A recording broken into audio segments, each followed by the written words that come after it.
With just hours to go until landfall, the potentially catastrophic Hurricane Milton is already causing multiple tornadoes in Florida. Check this out. This is video from a traffic camera on Interstate 75 in Broward County in southeast Florida. Even though Milton is moving through the Gulf right now, you can see the storm's outer bands are impacting the state's east coast as well. Now let's take a live look at Florida's west coast.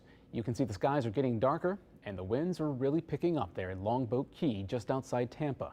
Milton is expected to make landfall in the Tampa area later this evening.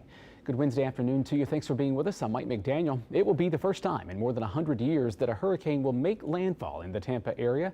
Residents all across the state's peninsula have been urged to get out and evacuate.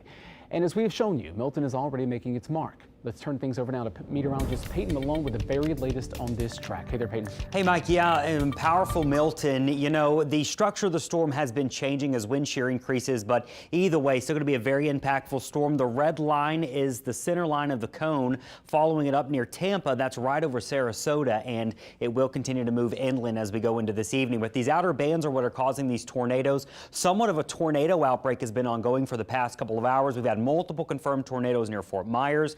Another confirmed tornado now just to the west of Fort Pierce here. And so the tornado risk is the initial risk, but this is where the strong winds are and all the surge, 15 feet of surge coming out the southwest Florida coastline from Tampa Bay all the way down through Fort Myers are getting ready for that deadly storm surge. The tropical storm force winds have already started to approach the western coastal areas. That is the core of the hurricane. And notice, still a Category 4 right now.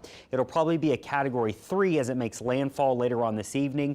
Still a hurricane as it sweeps through central parts of the state and even near Orlando by tomorrow morning around sunrise. And then by tomorrow afternoon, it's finally out in the Atlantic and it will begin to dissipate and no longer be tropical. Mike, that's a quick preview of what's happening with Milton. We'll have more on the local impact for Florida and our full 7-day forecast that's coming up.